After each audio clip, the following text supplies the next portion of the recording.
லண்டனில் இசையமைப்பாளர் இளையராஜா சிம்போனி அரங்கேற்றிய போது படம் பிடிக்கப்பட்ட பிரத்யேக காட்சிகளை வழங்குகிறது பின்வரும் தொகுப்பு. தனது முதல் சிம்போனி இசையை லண்டனில் அரங்கேற்றம் செய்த இசையமைப்பாளர் இளையராஜா ஆசிய கண்டத்தில் இருந்து சிம்போனியை எழுதி அரங்கேற்றிய முதல் நபர் என்ற சாதனையை படைத்துள்ளார். தந்தை டிவிக்கு இளையராஜா அளித்த பிரத்யேக பேட்டியில் சிம்போனி நிகழ்ச்சி பற்றிய பல்வேறு சுவாரஸ்ய தகவல்களை பகிர்ந்து கொண்டார். உலகின் பல நாடுகளின் இசைக்குழுக்களைச் சேர்ந்தவர்களுக்கு தான் எழுதிய இசைக்குறிப்பை அனுப்பிய போதே பியாண்ட் பெர்ஃபெக்ஷன், அன்பிலீவபிள் என பின்னூட்டம் வந்ததாக கூறியிருந்தார். ஒரு ஃபியூ பேஜஸ் அனுப்பலாம் அப்படின்னு சொல்லி அனுப்பினாங்க. அனுப்புனதுக்கு கிடைச்ச சேயிங்ஸ் தான், அதாவது கமெண்ட்ஸ் தான் வந்து ரொம்ப unbelievable, beyond perfection, I can't believe this. சுமார் 80 இசைக்கலைஞர்களும் ஒரு சேர ஒரே நேரத்தில் செயல்பட்டு இசைக்குறிப்பை வாசிப்பது மிகவும் சவாலான காரியம் என்பதையும் அவர் சுட்டிக்காட்டினார். வெரி ஃபர்ஸ்ட் டைமாக எல்லாத்துக்கும், எல்லா இன்ஸ்ட்ருமெண்ட்ஸுக்கும் 85 பேருக்கும் காப்பி பண்ணி அவங்க ஸ்டாண்டில் எல்லாம் இருக்கு. அது பெரிய ப்ராசஸ். அது லண்டனில் இளையராஜா சிம்போனியை அரங்கேற்றிய போது எடுக்கப்பட்ட பிரத்யேக காட்சிகள் இவை.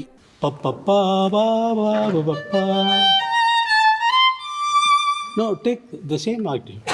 No. Keep the same octave. From G to B flat, make a small glide. Pam pam pa ba ba ba ba pa.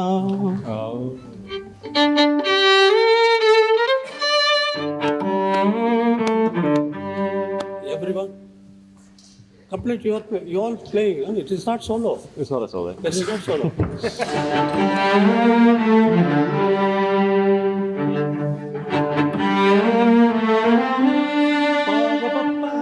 இவர் மைக்கேல் டாம்ஸ், சிம்போனி நிகழ்ச்சியின் இசைக்குழு இயக்குனர். இளையராஜாவுடன் பணியாற்றியது பற்றி இவர் கூறுகையில், அவர் ஒரு இந்திய திரைப்பட இசை உலகோடு ஒன்றியவர். ஆனால் ஆச்சரியம் பாருங்கள், அவர் மேற்கத்திய பாரம்பரிய இசைக்குழுவிற்கு இசையமைக்கிறார். நாங்கள் யாருமே இதுவரை செய்யாத ஒன்றை செய்கிறோம். உலகின் தலை சிறந்த இசைக்கலைஞர்கள் இங்கு உள்ளனர், ஆனால் அவர்களுக்கே இளையராஜா இசையமைப்பதில் புதிய வழிகளை காட்டுகிறார். சிம்போனி நிகழ்ச்சியின் ஒளிப்பதிவாளர் மேத்யூ பென்னட்டின் அனுபவம் இது. இசையமைப்பாளரின் இலக்கை அடைவது எனது பணி.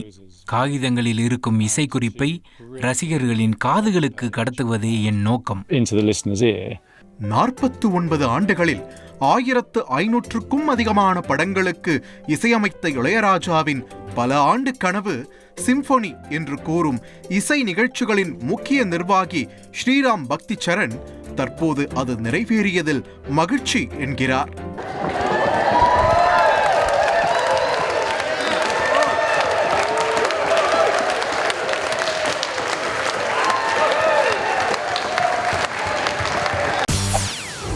செய்திகளை உடனுக்குடன் தெரிந்து கொள்ள உடனே சப்ஸ்கிரைப் பண்ணுங்க.